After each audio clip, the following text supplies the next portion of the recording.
Boa noite a todos. Vamos dar início à nossa aula. Primeiro que eu tenho que fazer com vocês a gente corrigir a atividade formativa, parcial 1, tá? Só lembrando que a gente ainda vai ter que fazer mais uma atividade, e aí a gente vai conversar sobre a atividade hoje, certo? Da turma de vocês, eu estava olhando, apenas 4 pessoas não realizaram a atividade. Tá? Eu acabei de postar a nota de vocês lá. Então, quem realizou a atividade, eu coloquei a nota máxima, tá? Que são 750 pontos. E aí a gente vai ter que realizar mais uma, ok? Lembrando, pessoal, que basicamente a atividade estava fácil, então era só realizar mesmo a atividade, não tinha muito o que fazer, não era tão complicado, certo? Então, teoricamente, era copiar e colar do slide, né? O que a gente viu em aula. Então, pessoal, o que eu fiz? Uma forma de aprendizado mesmo e gravar para vocês é sobre a gente tinha falado sobre desenvolvimento motor neonato, né? Então, o que eu fiz? Coloquei só 5 fotos representativas, fácil, mostrando os meses do bebê, né, do recém-nascido, e que vocês colocassem pelo menos 5 características, né, de cada mês, que a gente já tinha falado. Por exemplo, uma criança de 2 meses, como a gente tinha falado, quais são as características de uma criança com 2 meses? Exemplo, né? Existe vários, mas como a gente pediu 5, poderia ser erguer a cabeça, quase 45 graus, diminui o reflexo de apreensão, até mesmo que com 1 mês, lembra que a gente tinha falado que a criança tem o reflexo de apreensão, então tudo que dá o estímulo na mãozinha dela, ela faz o reflexo de preensão. Então, com 2 meses, ele começa a diminuir esse reflexo de preensão e começa a ganhar, né, mais reflexo de extensão da mão. Segue os objetos com os olhos, por exemplo, tá? Mas com os olhos, ainda não vira uma cervical, ele não tem um controle de uma cervical. Pesquisa alguns sons, então quando ele escuta algum barulho, né, algum som, ele acaba procurando esse som, então isso que a gente fala como pesquisa, e faz outros ruídos além do choro, né, que ele acaba começando a descobrir que ele também pode emitir sons diferentes além de chorar, certo?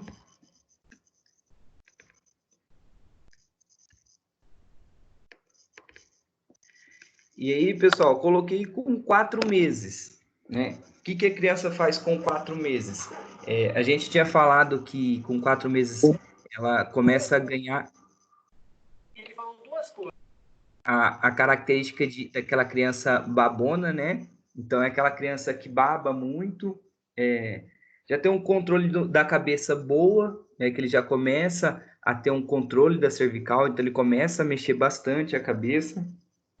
Senta com apoio, quando a gente coloca a criança e apoia principalmente o tronco e a cervical, ele consegue ficar sentado. Mudanças de decúbito, ele começa a planejar e começa a executar algumas mudanças de decúbito e levanta a cabeça e o peito acima de 90 graus. Com 6 meses, pessoal, ele já tem o reflexo, né, por causa dos dentinhos, então ele começa a ter o reflexo de mordida e de mastigar. Ele já passa de decúbito para prono, né, vamos dizer assim, agarra e controla alguns objetos pequenos, que são leves, fáceis de manuseios, né, vamos colocar um objeto pesado, ajusta o corpo para ver algum objeto que chama a atenção dele, e reconhece os pais. Lembra que a gente já tinha falado que aqui ele já sabe quem são os pais, familiares próximos, então ele já reconhece o pai e a mãe. Com 9 meses, já tem a tendência de começar a engatinhar, esboça também uma posição ortostática, então é aquele bebê que às vezes a gente tenta colocar em pé, ele já tem a tendência a ficar em pé, tudo bem? Senta-se por um tempo prolongado sem apoio, então ele já tem um controle de cervical, já tem um controle mais ou menos de tronco, né? Compreende quando a gente fala não e não, então ele já entende isso, e também já tem um maior interesse em agradar os pais. Então é aquela criança que já começa a fazer algumas coisas, principalmente carinho, ou alguma coisa que ele já percebeu que o pai gosta, justamente para agradar os pais. E aí eu coloquei com 11 meses. Também não seria tão difícil. Porém, com 11 meses eu estava olhando o slide, eu só deixei com duas características. Lógico, as características anteriores, por exemplo, com 9, com 10 meses, ele tem isso, a única coisa que ele pode fazer é agregar novas características, como, por exemplo, andar, que ele já começa a andar segurando em alguns objetos ou móveis, ou até mesmo com o pai e a mãe segurando a criança, tá? No andador, por exemplo, e volta para pegar alguns objetos. Quando ele está sentado, ele tem interesse no objeto, ele volta, né, para buscar aquele objeto. Exemplo, ou gatinhando ou até mesmo esboçando, né, alguns passos. Era mais ou menos isso, pessoal. Então, a nossa atividade ela não estava tão difícil. Era simples, era justamente só pegar e fazer, tá? Mesmo assim, que eu olhei, foram 4 pessoas que não realizaram a atividade, então, consequentemente, ficaram sem a nota, tá? Eu esperei 14 dias para vocês enviarem isso, então eu esperei, eu acho que um tempo até justificado, assim, então não tinha o porquê não realizarem, tá? Depois, vocês olhem lá que eu já lancei a nota de vocês. Qualquer coisa, se você realmente realizou, se você realmente fez, porque assim, justamente para facilitar esse processo, por isso eu deixei lá no Google Forms. Deixei o link, você acessa, terminou, enviou, chega. É simples. Então, não tem muita desculpa do aluno falar que enviou no e-mail e eu não recebi, ou eu não respondi. Certo, pessoal? Tudo bem até agora? Tudo bem. E pessoal, em relação à aula passada, eu tinha falado para vocês que o sexo do bebê era definido justamente com o pai e a mãe. Então, depois que o espermatozoide entrasse, né, no ventre da mãe, vamos falar assim, no útero, no ovário, aí que, como é que eu posso dizer? Aí que definiria o sexo da criança, mas não é isso, tá? Peço desculpa pelo que eu tinha falado. Realmente é o espermatozoide que vai decidir isso. A única coisa é que quando ele entra no ovário, entra no útero, ele começa o processo de ser um feto, aí que a mãe ela entra com as características genéticas. Ela vai ajudar na formação da criança com as características genéticas, mas o sexo realmente é o espermatozoide que decide. Ou seja, quem chega primeiro, se é um homem ou uma mulher, tá? Algumas coisas interessantes que eu vi sobre isso, sobre o período que a mulher engravida. Então, o período que a mulher engravida tem relação muito forte com o sexo da criança. Exemplo, pelo que eu vi, a tendência do espermatozoide sempre que o espermatozoide macho, né, o espermatozoide homem, ele sempre tem essa vantagem de querer chegar primeiro. Só que existe algumas afinidades. Exemplo, quando a mãe, né, está no período de ovulação ou próximo disso, pelo que eu entendi, ela tem um hormônio que é mais ácido e o espermatozoide macho ele não tem afinidade com isso, ele não gosta disso. Então, quando o espermatozoide entra, vamos dizer, próximo ao útero, o espermatozoide homem, ele não tem afinidade com isso, ele acaba desistindo de chegar, né, até ser fecundado. Então, aí tem mais vantagem o espermatozoide feminino. Então, é algumas coisas interessantes só de a gente aprender. E, por exemplo, não sei se realmente tem relação isso, né? Não é nada científico. Existem algumas propostas, mas vale salientar que uma mãe que queira engravidar de uma menina ou do menino possa tentar esses períodos, que são mais com maior finalidade, com maior, vamos dizer assim, probabilidade de ter um menino ou uma menina, certo? Pessoal, A nossa aula de hoje, né? Deixa eu até ver se eu estou gravando aqui. Tô. A nossa aula de hoje, ela também não é difícil. Eu acho que alguns de vocês já devem até ter visto sobre reabilitação cardiovascular. Eu sei que a gente também já falou algumas coisas disso no semestre passado, das principais doenças cardiovasculares, principais complicações, tá? Então, assim, não é um assunto novo para todo mundo, é um assunto já conhecido, vamos dizer assim. E aí se torna mais fácil de entendimento, ok? A aula já está postada lá faz algum tempo, e aí vocês podem olhar depois da gravação, depois que terminar o vídeo, tiver gravado, eu vou postar o vídeo também. E aí, se vocês tiverem alguma dúvida, vocês entrem em contato, certo? Então, justamente a nossa aula de hoje seria a 11ª aula, lembrando que semana que vem é a 12ª, concluindo o cronograma do nosso livro didático, tudo bem? Então, a nossa aula de hoje é a atuação da fisioterapia na atenção secundária e terciária diante das doenças cardiovasculares. Só lembrando, pessoal, dos dados epidemiológicos e demográficos, se podem falar dados demográficos em pessoas com doenças cardiovasculares. Mas se vocês pesquisarem, as doenças cardiovasculares são inúmeras, são muitas, né? Não é só doenças cardíacas. Tem várias doenças relacionadas ao sistema cardiovascular. Por exemplo, o AVC, ele é considerado também uma doença cardiovascular, cerebrovascular, tudo bem? Só que aí com sequelas neurológicas, mas o sistema também é considerado uma doença cardiovascular. E aí, pessoal, é a principal causa de morte no mundo, tá? E mesmo quando ela não é uma doença, não causa a morte, ela deixa o indivíduo com várias sequelas. Entre essas sequelas, uma delas é a incapacidade. Então, o indivíduo ele fica com uma incapacidade física, né, impedindo isso de ele ter atividades de vida diária. Por exemplo, né, uma doença cardiovascular. Possa ser que ela altere, né, o sistema muscular, pode ser que altere o sistema respiratório do paciente. O paciente fica fadigado rápido. Então, ele tem um desempenho físico, né, menor, pobre, vamos colocar assim, e acaba impactando na sua qualidade de vida por impedir esse paciente de realizar algumas atividades de vida, tá? Deixa eu só aceitar quem entrou aqui, pessoal.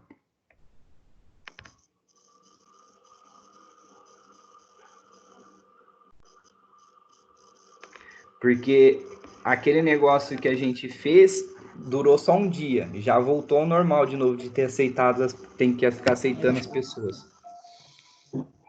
Então, o que a gente tem na literatura de o que serve para o exercício cardiovascular, né? O que a gente tem que fazer com o paciente cardiovascular?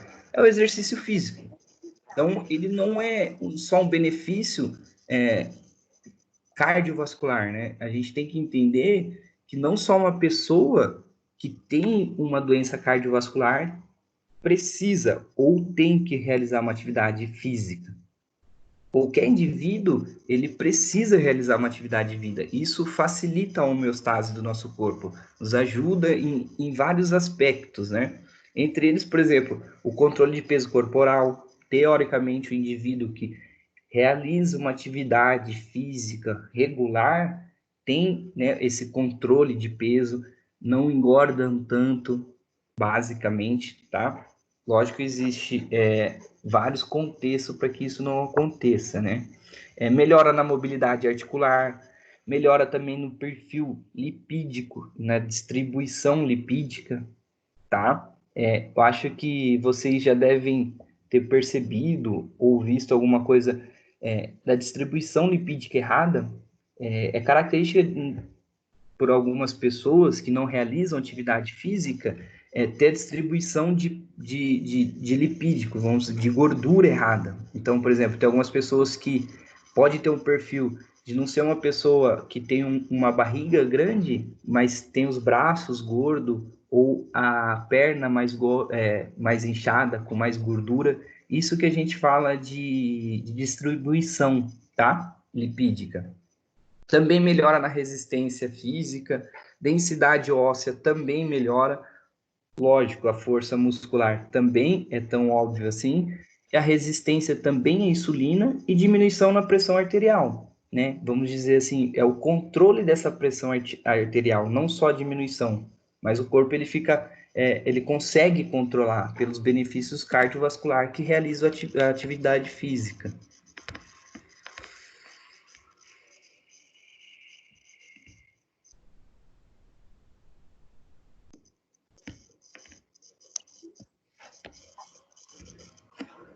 Tudo bem, pessoal? Então, quais seriam, né, os fatores de risco, ou os principais fatores de risco, por exemplo, para a gente ter uma alteração cardiovascular, né, como, por exemplo, a hipertensão arterial sistêmica. Idade avançada, quanto mais idoso, né, maior a tendência de ter uma alteração cardiovascular. A hipertensão também é um fator para outras doenças, tá? O gênero geralmente é mais homem do que mulher. Sedentarismo, a má alimentação, principalmente rica em sódio, ok? Obesidade, a etnia, as doenças cardiovasculares têm um perfil, né, de um índice maior em pessoas negras ou de descendência negra, tá? E além do tabagismo. E o pilar, vamos dizer assim, da reabilitação, para esses pacientes com doenças cardiovasculares, o primeiro é as mudanças de hábito. Então, se o paciente tem os vícios, né, como bebida alcoólica, o tabagismo, isso precisa ser mudado, isso precisa ser cessado. O paciente realmente ele precisa parar com esses vícios. E atividade física programada, né, regularmente, que a gente fala, não é só um indivíduo sozinho falar assim, vou parar de beber, vou parar de fumar e vou começar a fazer atividade física. Ele precisa entrar num programa de reabilitação cardiovascular. É isso que a gente tem que entender. Certo, pessoal? Tudo bem até agora? Certo, tudo bem. Bom, vocês já devem ter visto também as fases de reabilitação cardiovascular. Então, é isso que a gente vai falar agora, das fases. São 4 fases, tá? Que a gente tem que entender. Como não é uma fase aguda, subaguda ou crônica, não é isso, mas é a fase que o indivíduo, o paciente, se apresenta para a gente na clínica. É basicamente isso. Então, vale salientar que o que vai reabilitar esse paciente, né, lógico, a gente pode fazer, sei lá, manobra de higiene brônquica, alongamento, fortalecimento, mas especificamente para a gente alterar o sistema cardiovascular desse paciente, para melhorar a demanda metabólica desse paciente, a gente tem que realizar atividade física, ou seja, atividade cardiovascular, uma atividade que tenha um grande gasto energético, que realmente altere o metabolismo desse paciente, para a gente ter os benefícios que a gente fala intrínsecos do sistema cardíaco, né? Que é aquela melhora do débito cardíaco, melhora da injeção de fração, melhora da oxigenação. É isso que a gente quer num paciente, tudo bem? Então, a fase 1, ela tem o início no paciente quando ele é considerado clinicamente estável. O que seria clinicamente estável? Supondo o paciente sofreu um ataque isquêmico, né, cardíaco. Ele foi até o hospital. Chegou lá, ele passou pelo processo, foi medicado, teve a estabilização. Aí, após aquilo, já no hospital, ele já entra na fase 1 de reabilitação. Então, seria isso. Então, dentro do hospital, o paciente ele já vai começar a fazer exercícios físicos, né, de baixa intensidade, primeiro, tá? E aí essas técnicas, elas são controladas justamente para não ter estresse no paciente, ou estresse no sistema cardiovascular, para que não piore o quadro do paciente. Porque na fase 1, ela tem como objetivo uma melhora rápida no paciente, para que o paciente tenha alta hospitalar. Esse é o objetivo, né, da fase 1. Tudo bem até agora, pessoal? Lembrando que na fase 1, se o paciente ele está internado no hospital, se consequentemente ele estava internado, né, na UTI ou foi para o quarto, ele entra na fase 1 de reabilitação, essa fase é uma fase multidisciplinar. Não que as outras não sejam, mas essa, estando no hospital, a gente vai trabalhar com todas as equipes. Então, a equipe de enfermagem, a médica, né? Se tiver um nutricionista. Então, tem tudo isso que a gente tem que levar em relação, ok? E como que seria essa fase? A gente pensa assim, às vezes para um paciente falar, mas como eu vou colocar um paciente que acabou, né, de ter um infarto do miocárdio para fazer um exercício cardiovascular? Mas nessa fase, um simples gesto de ele sair da maca, né, sair do leito e caminhar por alguns metros, isso que já é um exercício cardiovascular, que é um exercício agudo ou a mobilização precoce nesse paciente.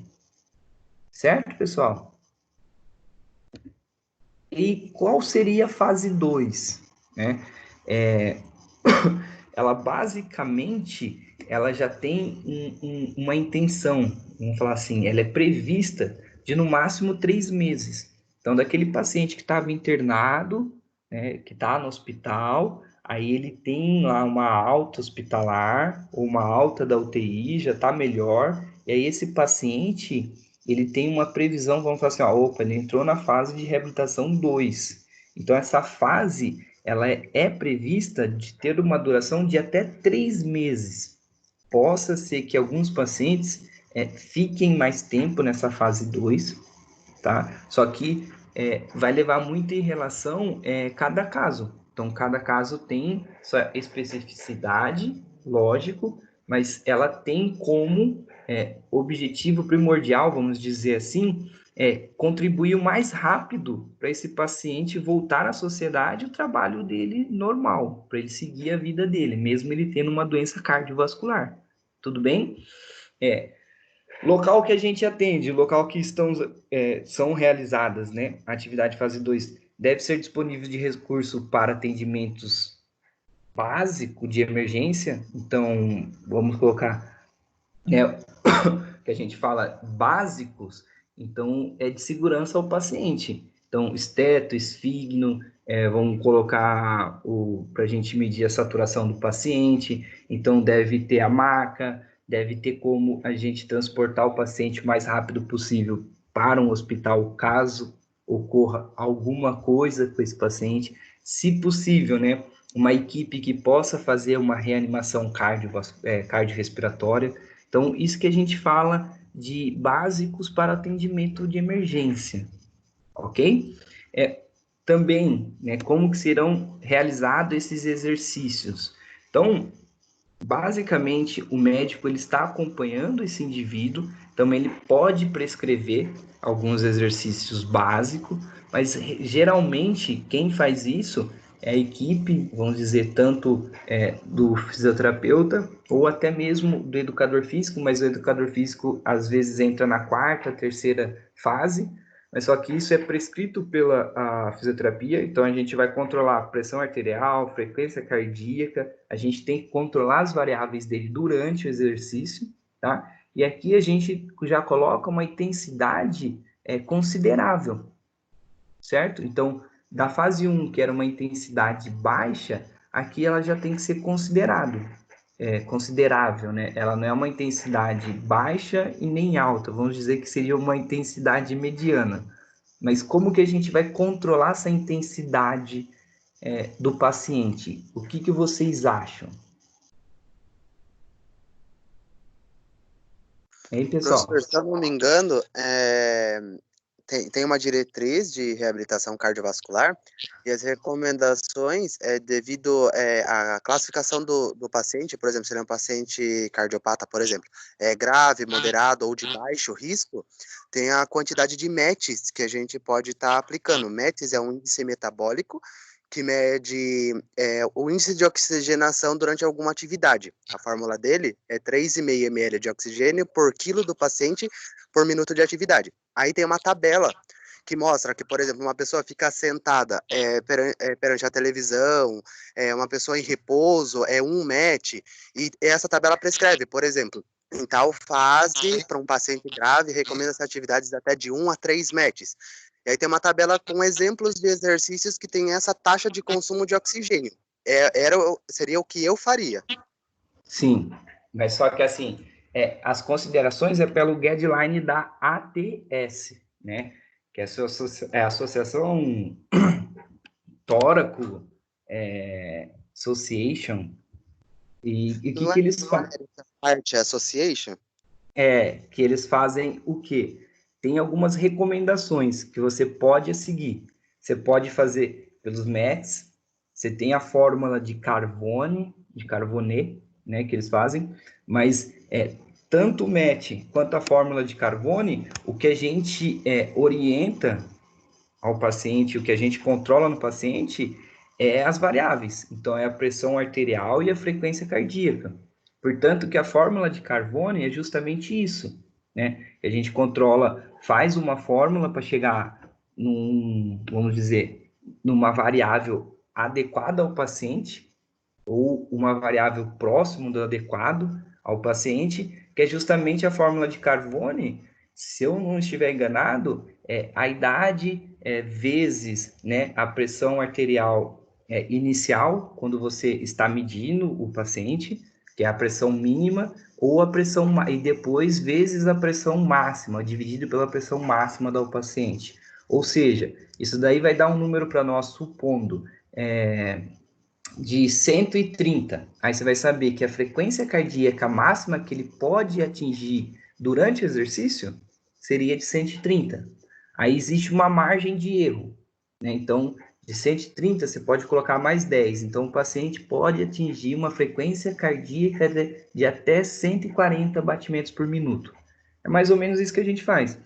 Do METS, se seria numa clínica especializada em reabilitação cardiovascular. Aí você teria que ter isso. Mas, exemplo, não é isso que a gente tem, tá? Então, em mãos, o que a gente mais faz é o controle da pressão arterial e da frequência cardíaca, tá? Então, você está lá com o seu paciente, você começou a fazer a atividade física dele, por isso que o certo não seria só na reabilitação cardiovascular. Todos os pacientes, até mesmo na ortopedia, a gente nunca se sabe. A gente tem que aferir a pressão do paciente, ver como que ele chegou e como que ele está saindo, e durante o nosso tratamento. É basicamente isso que a gente faz. A gente tem esse controle porque a gente sabe que uma frequência cardíaca, se está elevando muito, para com o paciente, deixa ele descansar, deixa voltar ao normal, tá? Ou uma pressão arterial que está subindo descontrolada, a gente também tem que parar, que pode aumentar a pressão, pode, né, até ter um infarto ou até um AVC. Então, é basicamente isso.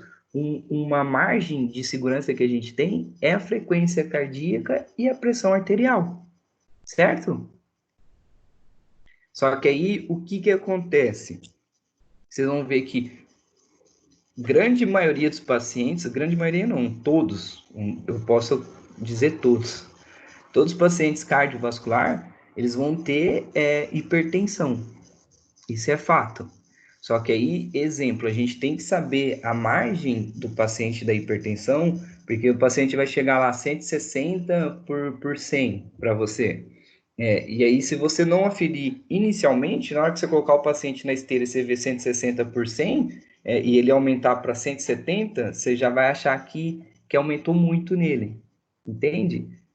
Basicamente isso que a gente tem que fazer, a gente tem que ter uma margem de que é acostumado ao paciente a ter. Se a minha pressão é sempre 160, sempre 160, então a gente está na margem, vamos dizer, de limite, né? Ou a margem de erro do paciente. É basicamente isso. Tranquilo, pessoal?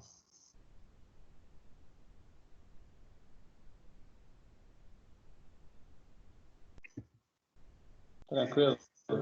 Aí, a fase 3, ela já é uma fase, vamos colocar assim, mais específica ao paciente mesmo, para ter uma reabilitação, para voltar a ter uma vida normal.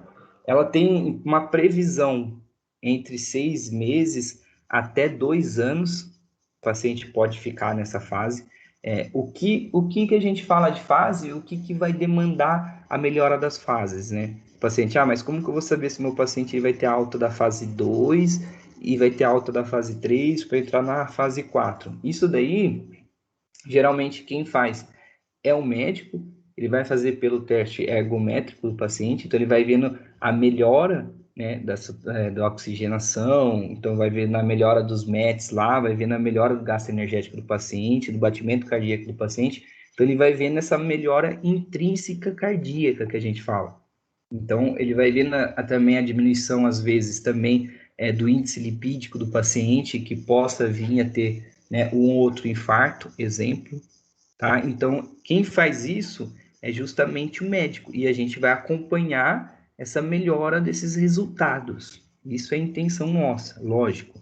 Então, nessa fase, ela inclui os pacientes, teoricamente, lógico, que foram liberados da fase 2, então eram os pacientes que teve um sucesso na fase 2, não é só porque o paciente estava na fase 2, passou aqueles 3 meses, a gente já tem que iniciar ele na fase 3, não é isso, mas sim a melhora dele e vamos dizer que o paciente concluiu a fase 3 com sucesso, né? Passou bem da fase 3.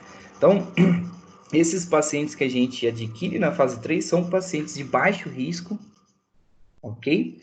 E, e teoricamente, né, a supervisão dos exercícios, ela pode ser também aqui já incrementada pelo educador físico, então não precisa ser só especificamente de um fisioterapeuta, mas lembrando que o educador físico, né, pessoal, ele às vezes, tá? Ele só não trata o indivíduo, né? Ele faz o exercício físico, ele não acompanha a doença, ele não sabe da fisiopatologia das doenças. Quem sabe isso são os fisioterapeutas.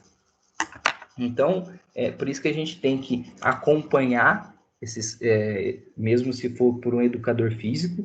Ou exemplo, se você na sua clínica não tem vários aparelhos, né, se você não tem condições também de dar um suporte maior para que esse paciente evolua, é óbvio que você possa trabalhar com ele, exemplo, tá? Se for um paciente que tiver melhores condições, de você estar trabalhando com ele dentro de uma academia, seria o ideal, né? Junto com o educador físico fazendo as atividades físicas e você acompanhando essas variáveis, né? Aquele limite do paciente. Isso que seria o ideal, tá? Só que assim, ó, mesmo tendo o educador físico ou fisioterapeuta, né? O médico, ele sempre vai estar não presente, mas ele sempre vai estar determinando a frequência cardíaca máxima desse paciente. Então, ele vai falar assim, ó, esse paciente pode atingir até essa frequência cardíaca. Então, você, como fisioterapeuta, vai estar monitorando isso e controlando isso. E, exemplo, eventuais, né, se a gente tiver alguma complicação, é justamente por isso que cabe ter um fisioterapeuta junto, senão a gente só deixaria educador físico, para que você possa agir, né, de uma forma que o paciente volte a se estabilizar para ter uma normalização nos parâmetros, tanto da frequência cardíaca, quanto da frequência respiratória e da pressão arterial, e aí esse paciente possa voltar aos exercícios. Aqui, os exercícios eles já são consideravelmente de alta intensidade, então é aquele paciente que vai fazer o treino muscular mais forte, exercício cardiovascular mais forte. Quando a gente fala de exercício cardiovascular mais forte, não estou falando assim, ele vai ficar mais tempo correndo na esteira, ou mais tempo pulando jump, ou mais tempo na bicicleta, não é isso. Mas a gente possa fazer com que a frequência cardíaca dele suba um pouco mais, com maior resistência, com maior tempo, pode colocar, vamos dizer, na esteira é fácil de a gente pensar, né? Ah, a gente eleva a rampa, então uma maior subida força mais o paciente, ok? Na bicicleta, a gente coloca mais carga na bicicleta? Pode ser. Ah, no jump ele começa a pular com a caneleira? Também. Tudo bem, pessoal? Deixa eu só ver aqui. Oxi. Tranquilo, pessoal? Não é nada que vocês nunca viram, vamos dizer assim. Não é difícil um paciente cardiovascular. O que é difícil na reabilitação cardiovascular é justamente aderir o paciente ao processo de reabilitação. Porque na fase 1 é fácil, o paciente está no hospital, ele vai escutar o que o médico está falando, a equipe de enfermagem, fisioterapeuta, todo mundo ali, e ele não tem escolha, ele está no hospital. Então ele vai aderir, né, à sua fase 1 ali. Porém, quando ele chega na fase 2, e aí vai passar para 3, que o paciente já tem uma melhora, ele acaba achando que ele não necessita mais de tratamento. Essa é a grande preocupação nossa como fisioterapeuta, é a adesão do paciente ao tratamento. E isso é um tratamento contínuo.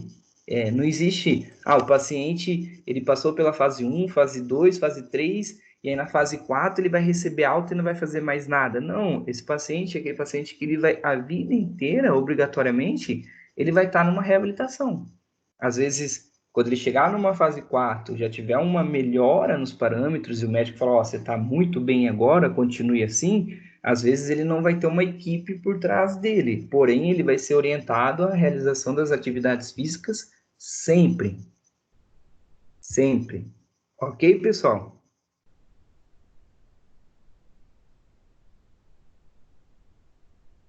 Então, na fase 4, que a gente fala que é o paciente que já está bem, vamos colocar assim, a atividade física dele, não necessariamente ela precisa ser orientada, né, ou supervisionada, é o paciente que já está acostumado, eu tenho que correr, eu tenho que fazer o cardiovascular, eu tenho que fazer o treino da musculatura, eu tenho que fazer isso, ele já sabe, então ele já está fadigado daquilo, né, que ele já passou mais ou menos, se a gente contar, tanto na fase 3, na fase 2 e na fase 1, esse paciente que tem no mínimo 3 anos aí de reabilitação, então é um paciente que já está crônico com isso, então ele já sabe do que ele tem que, teoricamente ou relativamente, fazer para que continue a melhora dele, tá? As atividades de vida, ela geralmente, nessa fase, elas já devem ser adequadas à disponibilidade de tempo desse paciente, tá? Para a manutenção desse programa que será indefinido, né? Esse paciente vai ter esse programa, ele vai ter essa reabilitação por toda a vida, como a gente já tinha falado. E aí, o paciente ele passa por avaliações médicas em períodos, né? Então o médico vai falar assim, vamos fazer um período assim de 3 em 3 meses ou de 4 em 4 meses você volta e a gente faz todas as baterias de exame, a gente vê a evolução da doença e a gente vê o que tem que ser feito. É isso. E aí a intensidade desse exercício, né, quem vai prescrever a ele será o médico. Então, não é incomum vocês verem pacientes cardiopatas ou pacientes que já passaram por um processo de reabilitação, eles andarem sempre, né, com... Até esqueci agora. Ia lembrar a marca do aparelho, mas eu vou lembrar, já falo para vocês. Mas é comum esse paciente, ele sempre está controlando a saturação dele, a frequência cardíaca dele. Então, é um paciente que ele vai ter o reloginho lá dele de frequência cardíaca, então ele vai estar olhando sempre, vai estar monitorando sempre isso. É aquele paciente, às vezes, que vai... Oi? Não é oxímetro. É um outro aparelho, mas eu já vou lembrar, já está na ponta da língua.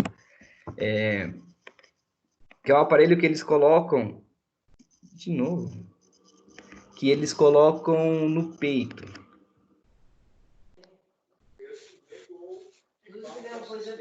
Tá, já vou lembrar já. E esse na fase 4, pessoal, aquelas pessoas que podem estar lá no SUS. né, que elas podem realizar atividade em grupo. Então, a gente, sei lá, se tiver a possibilidade de estar no SUS e montar um grupo, né, de reabilitação cardiovascular na fase 4, seria o ideal, ok? Justamente assim, que em grupo seria mais, teoricamente, tá? Seria mais fácil trabalhar com atingir várias pessoas, aí o social dessa pessoa seria melhor, então já praticamente seria mais fácil, ok? Mas é aquilo que eu falei, o pior de tudo, o mais difícil que a gente tem é a adesão do paciente às fases, tá? A fase 1 é fácil, o paciente está no hospital. A fase 2, o paciente sai, mas ele está com trauma de voltar. Então, teoricamente, esse paciente vai se aderir à fase 2. Só que da fase 2 para a fase 3, na fase 3 o paciente já está bem. Então, às vezes, o paciente já abandona esse tratamento cardiovascular, né, essa reabilitação. E na fase 4 é aquele que ele não vai estar tão sendo supervisionado. Então, ele pode ter uma recaída, vamos colocar assim, né, uma alteração cardiovascular justamente por ele ficar um tempo inativo. E aí volta tudo de novo. E aí, às vezes, ele pode até sofrer um novo evento cardíaco, né, e voltar ao hospital. E aí entra todo de novo no processo. Ele não vai pular fases.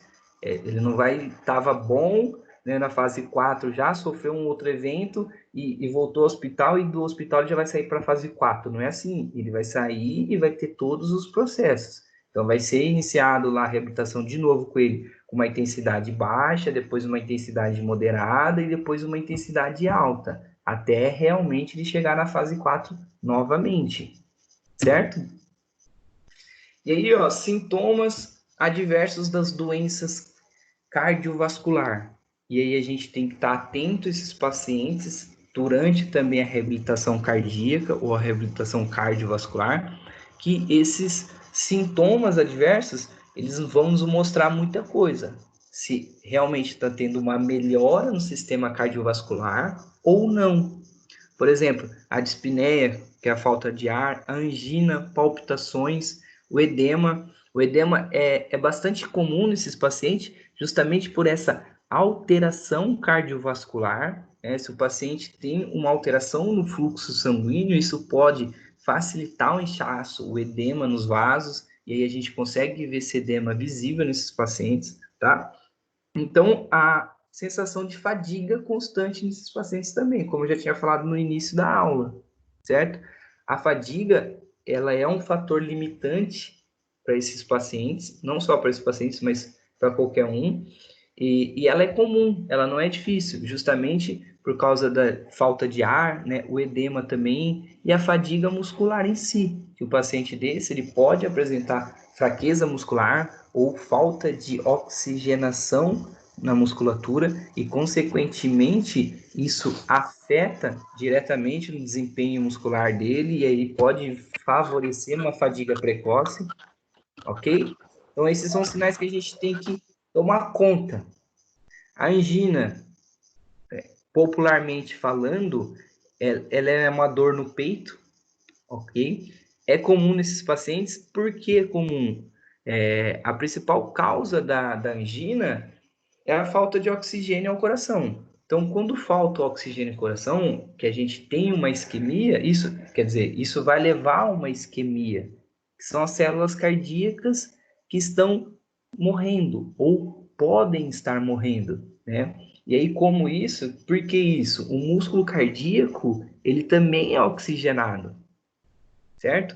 E quando ele não tem o oxigênio, falta oxigênio para ele, ele vai enviar um sinal para o corpo como um sinal de dor, uma forma de dor. E aí essa dor, ela aparece onde, né? Geralmente na região do tórax e no braço. No tórax, na região mais superior e mais à esquerda. Então, aquela dor que ele sente no ombro, às vezes, ou no braço, pode ser uma dor característica de uma isquemia cardíaca, que é a angina. Tudo bem, pessoal?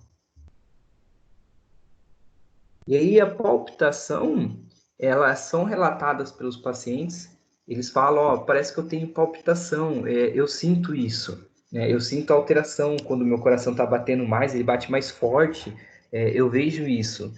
Isso é a presença de arritmia cardíaca. Não que seja normal, mas em pacientes cardiovascular, são comuns isso. E aí a gente tem que estar atento a isso, justamente, às vezes, para orientar o paciente, ou às vezes relatar ao médico, tá? Que esse paciente teve novas arritmias ou novas características de arritmia, certo? E aí também a presença de cianose. A cianose, vocês sabem que é a falta de oxigênio, então aí a pele fica com aquela coloração rosada, rosada não, coloração mais azulada ou mais escura, e aí a gente tem a cianose tanto periférica quanto a cianose central, sendo que a cianose central é na região das bocas, quando a gente fica com a boca roxa, isso é uma característica de cianose central, e quando fica com os dedos da mão, né, ou dos pés roxo, justamente na ponta do dedo mesmo, isso é característica de uma cianose periférica, certo? Então, é um sinal que a gente pode levar em relação também antes e depois do tratamento com o paciente. O paciente chega hoje na clínica, a gente vai fazer os exercícios, olhem, veja essa presença, pergunte, teve dor no peito, teve palpitações, vamos ver suas mãos, me mostra as mãos, me mostra o pé. Então, basicamente, esses sinais, eles vão nos mostrar se esse paciente realmente está tendo uma recuperação ou se esse paciente ele ainda está com esses sinais clínicos, né? Com esses sinais que são basicamente comuns nas doenças cardiovasculares. E aí pode nos mostrar, né? Ó, esse paciente ainda tem o que melhorar, ou esse paciente ainda não está tão bom assim quanto imaginamos. Então, temos que tomar mais cuidado. Ok, pessoal? E aí, ó, contraindicações. Todo paciente cardiovascular, ele tem indicação para atividade física? Quando está clinicamente estável, sim. Mas existe algumas contraindicações para a gente saber o que seria. Exemplo, infarto agudo do miocárdio, né? Menor que 72 horas, angina estável. O paciente acabou de sofrer uma dor muito grande no peito, uma angina muito grande, também menor de 72 horas. Valvulopatias graves, né? Sintomática, com indicação cirúrgica. Então, é aquele paciente que já está com uma indicação cirúrgica, é aquele paciente que primeiro ele vai ter que fazer essa cirurgia para depois entrar no processo, ou no processo de reabilitação cardíaca ou cardiovascular. Hipertensão arterial descontrolada, que seria maior que 160 para sistólica, tá? E maior que 120 para diastólica. Isso é difícil porque geralmente esses pacientes eles entram com fármacos e já tem o controle disso, mas quando o fármaco já não está mais tomando conta, né? Quando realmente o paciente está tomando remédio, porém não está controlando, esse paciente ele é contraindicado. Então, é aquele paciente que vai ficar com o médico vai tentar fazer isso, tentar achar o fármaco correto para controlar essa hipertensão dele, e depois ele entra no processo. Insuficiências cardíacas também descompensadas, secção da aorta, né? Diabetes mellitus descontrolada também, a insulina sobe, e aí pode abaixar do nada, sobe muito, abaixa do nada, mesmo com atividade física, isso pode acontecer. E também um quadro de infecção sistêmica aguda. Ok, pessoal? Como que a gente avalia esse paciente? Foi aquilo que eu falei. As variáveis, a gente vai ver frequência cardíaca, frequência respiratória, pressão arterial, tudo isso a gente pode ver. Além, né, da história do paciente, teve angina, tem palpitações, né? A fadiga, quanto tempo você teve de fadiga, você sentiu fadiga esses dias? Além disso, vamos olhar, tem cianose, deixa eu ver as mãos, olha a boca, esse paciente tem a periférica ou a central, ou durante o exercício isso pode aparecer. Então, são alguns sinais que a gente pode estar observando.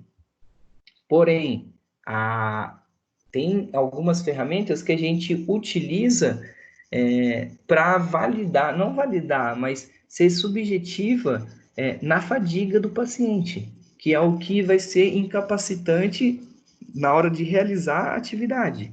Ou a gente deve levar em relação também durante o tratamento. Se o paciente está na esteira, simplesmente você vai ter lá uma pranchetinha com a escala, né, de Borg, que é a escala de percepção e esforço, colada na prancheta, e lá de 2 em 2 minutos você vai perguntar, paciente, qual é o número que você está de fadiga? Qual é o número que você está de cansaço? É isso que você vai falar para ele. E ele vai te dar um número. Exemplo, essa escala de Borg, vocês vão ver que existe várias, né? Escala de Borg modificada, a escala de Borg original, mas todas têm o mesmo objetivo, de dar uma percepção do esforço do paciente, ou uma percepção da fadiga do paciente, do cansaço do paciente, certo? Então, aqui a gente colocou de 20 a 6, ok? Sendo que 20 é o esforço máximo. Ó, paciente, parabéns, você está bem, né? Aí está extremamente cansado.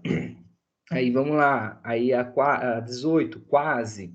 Então, é muito cansado, quase cansado, cansativo. Então, você vai perguntando ao paciente, onde que você está? A gente tem que atingir isso sem atingir a sua frequência cardíaca máxima, né? Sem passar disso. Supondo, o paciente fez 40 minutos de treino lá na esteira. O paciente vai relatar para você, passou os 40 minutos, agora eu estou cansado.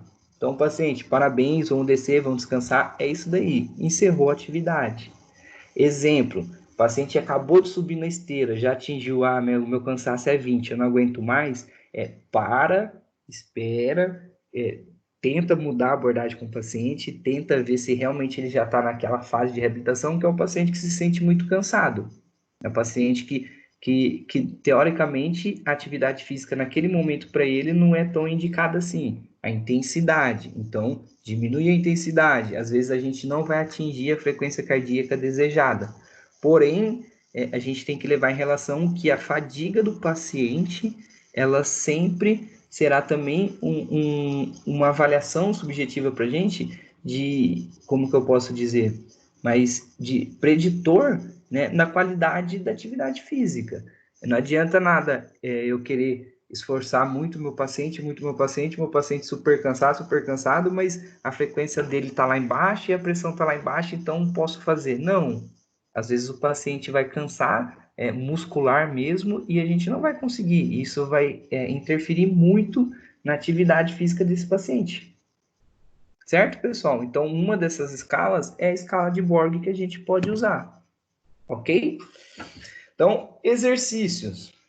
Então, os exercícios, eles têm que ser, né, de fortalecimento muscular, tanto por os músculos que são utilizados durante a marcha, né, dos membros superiores também deve ser realizado.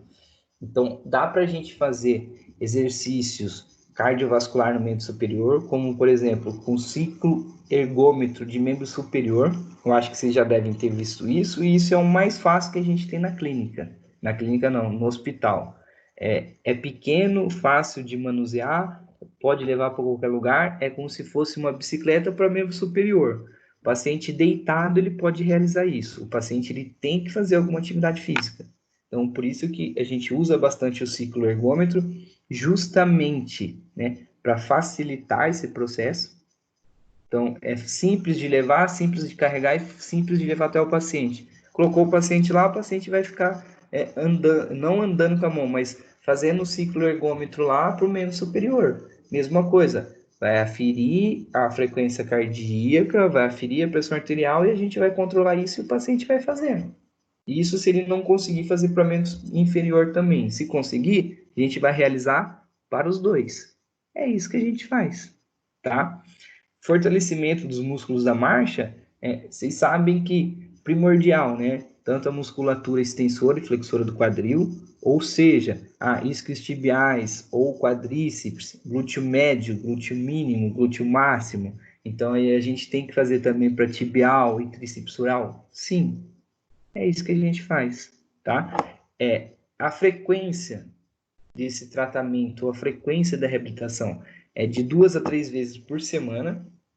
Lógico, a gente não vai falar ao paciente, você vai fazer só 2 vezes na semana ou só 3 vezes na semana. Aqui comigo, paciente, você vai fazer 3 vezes. Mas lá na sua casa, você vai continuar. O dia que você não vir aqui, você vai lá e vai andar pelo menos uns 10 quarteirões, vai fazer um alongamento, vai levantar um peso. É isso que a gente tem que indicar para o paciente, certo? Pensando na progressão do paciente, sempre de início, né, intensidade baixa ou peso mais leve, e aí a gente, conforme o paciente for ganhando a tolerância ao exercício, conforme o paciente for ganhando a força muscular, a gente vai aumentando isso. Isso é uma regrinha básica, né, para tudo que a gente faz, tá? Atividade, assim, de fortalecimento, a gente tem que levar em relação que não é uma atividade para hipertrofia, a gente não vai hipertrofiar ninguém, a gente quer que esse paciente ele tenha uma alteração cardiovascular e uma melhora na resistência à fadiga. Então, o treino de resistência à fadiga é aquele treino, né, com peso que a gente faz mais séries e mais repetições. Então, a gente pode colocar lá entre 2 a 5 séries, de 6 a 15 repetições, porque o nosso intuito é melhorar a fadiga do paciente. É a resistência à fadiga. Então, resistência à fadiga a gente não faz com pesos altos, né, e baixas repetições, como um treino de hipertrofia. Vai lá e coloca o máximo que o paciente aguenta e o máximo de repetições que ele aguentar. Não é isso. A gente vai fazer programado, com peso razoável, para que o paciente ganhe resistência à fadiga, certo? E aí, os exercícios de alongamento, ele também deve ser realizado na fase de reabilitação cardiovascular. Então, é aquele paciente que você vai ter que fazer um treino, né, de alongamento com ele antes e depois. Então, você vai fazer um treino de aquecimento e desaquecimento, e aí o treino em si. Então, como é que seria, basicamente, esse programa de reabilitação, esse treino de reabilitação? Então, meu paciente chegou ao consultório, aferi as frequências, né, a frequência cardíaca e a pressão arterial, verifiquei lá os sinais clínicos do meu paciente, palpitação, angina, cianose, é isso que a gente tem que ver. Avaliei, né, o esforço do meu paciente, avaliei a fadiga dele. Ó, seu João, qual a sua fadiga agora? Aí ele vai mostrar, tal número. É isso que a gente vai lá, opa, anota. Então vamos lá, seu João, vamos fazer uns exercícios de alongamento primeiro. Então vai alongar todos os grupos musculares que você vai tratar naquele momento. Então, sugestão, façam tudo, todo tipo de alongamento, tá? Todo tipo de alongamento não. Todos os grupos musculares devem ser alongados. É isso que eu quero falar para vocês. Faz um treino de aquecimento. O que seria um treino de aquecimento?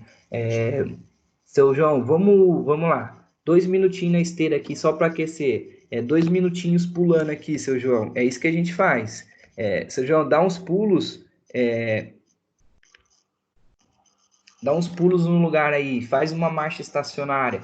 Vamos aquecer isso, seu João. Tudo bem? Vamos aquecer um pouquinho, 2 minutinhos. Aqueceu? Aí a gente entra no treino específico. Lembrando, se o paciente cardiovascular ele tem baixa resistência à fadiga, então sugestão, a gente não inicia com o fortalecimento do membro inferior e nem superior. O que a gente faz primeiro? Faz os exercícios cardiovascular. Então, se você vai treinar o paciente na esteira, então já coloca o paciente na esteira. Ah, vamos fazer, ó, seu João, vamos fazer assim, 15 minutos na esteira e 15 minutos na bicicleta, ou 15 minutos na esteira e 15 minutos subindo e descendo a escada, ou 15 minutos pulando lá no jump. É isso que a gente faz. Fez membro superior, fez membro inferior, seu João, agora vamos fortalecer. Agora você vai entrar no treino de fortalecimento muscular, de resistência à fadiga. Terminou o treino de resistência à fadiga, aí que você vai fazer o desaquecimento do paciente. Seu João, vamos lá, vamos fazer o treino rapidinho aqui, vamos dar umas voltinhas, puxa o ar bem fundo, solta, vai relaxando, até os parâmetros dele abaixarem, pressão arterial, frequência cardíaca, abaixou, vamos fazer um alongamento simples. Agora, seu João, até a próxima, tchau. É isso que a gente faz. Certo, pessoal? Difícil?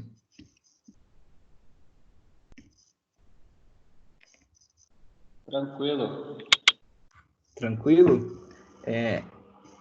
Pessoal, a fase de reabilitação é isso que a gente tem que entender. Nós somos fisioterapeutas, então a gente vai estar acompanhando o paciente, a gente vai estar bolando o tratamento do paciente, cronograma do paciente, porém, quem determina as fases, a intensidade cardíaca, o quanto a gente pode trabalhar com esse paciente, são os médicos.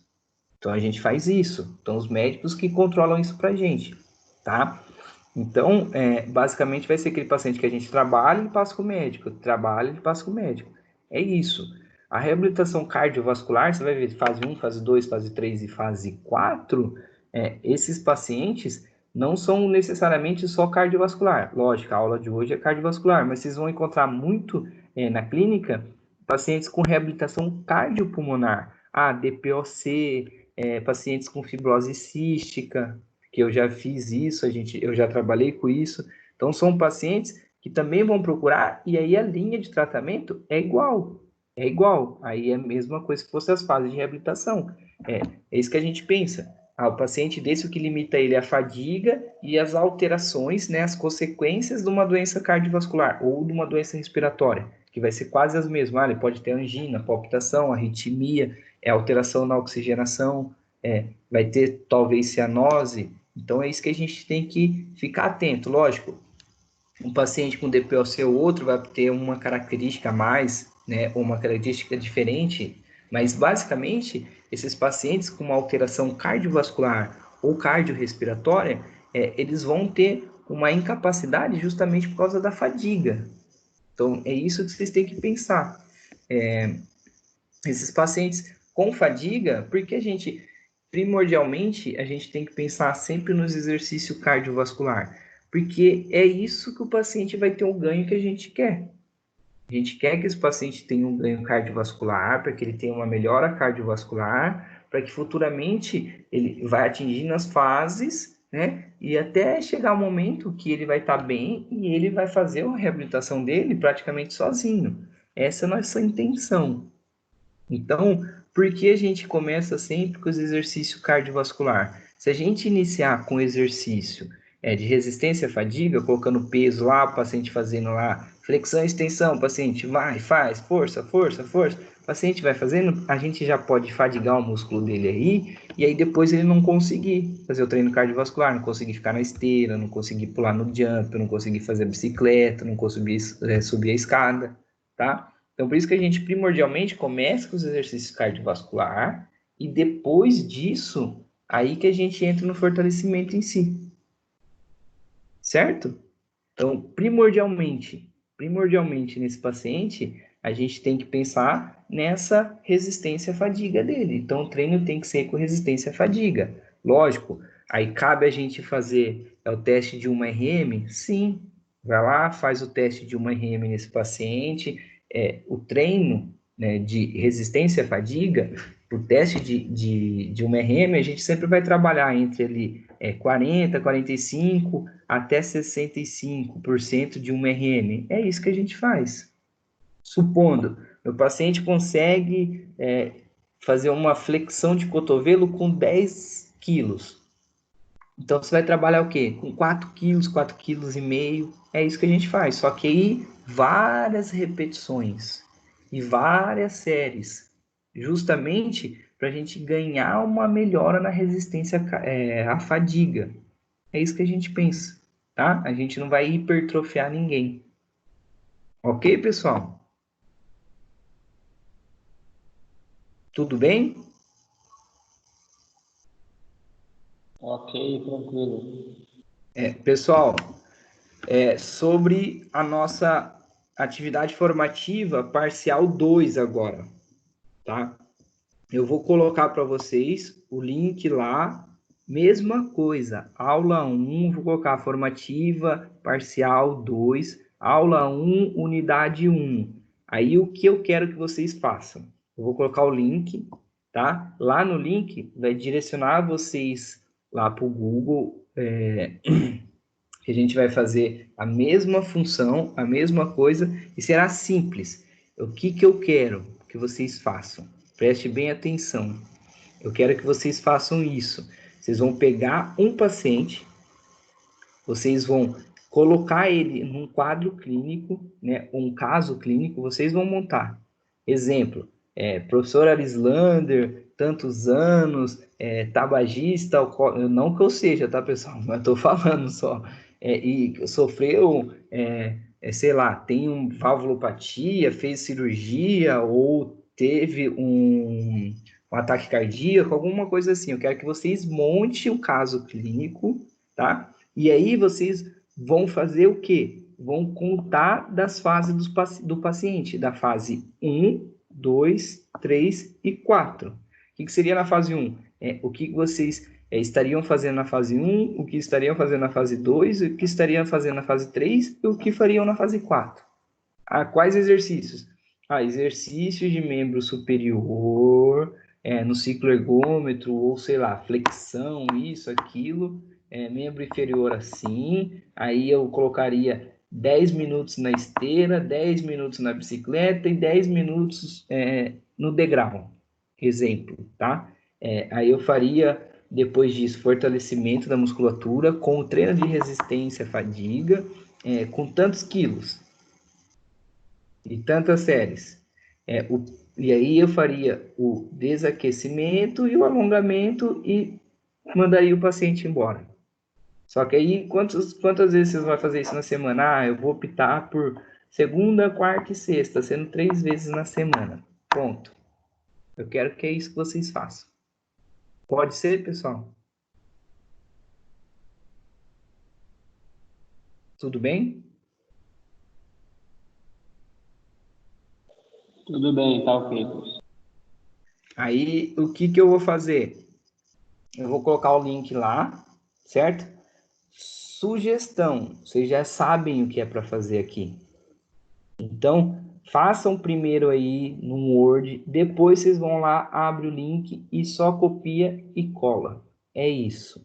Por que eu vou fazer pelo link e não para enviar por e-mail? Porque para enviar por e-mail vai ficar aquela bagunça, eu recebendo 40 e-mails. Aí depois um vai falar que enviou, o outro vai falar que enviou e eu não vi. Então vamos colocar no link. Eu vou colocar no link lá, só vou falar assim, atividade. Aí eu vou descrever a atividade, lógico, para quem não estava presente.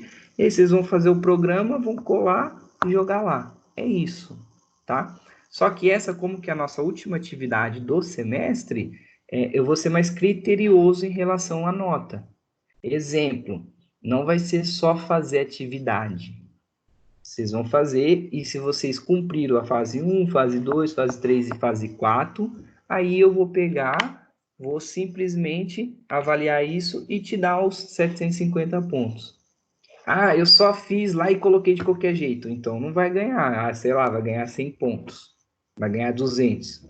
Qual é o critério? O critério é você cumprir todas as fases. Se você não cumprir todas as fases, sua nota vai diminuindo. Tudo bem, pessoal? Ok? Então, só lembrando, eu vou colocar lá hoje, eu vou mandar uma mensagem falando, ó, iniciou hoje e finaliza segunda-feira. Ponto. Não vou deixar 14 dias igual a outra. Ok?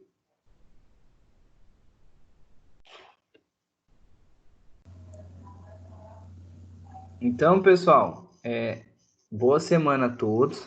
Façam atividade. Qualquer dúvida, entre em contato comigo. Olhem lá da atividade formativa parcial, né? Que a gente fez na 2 agora, que eu já lancei para vocês. E qualquer coisa me dá um toque. Ok?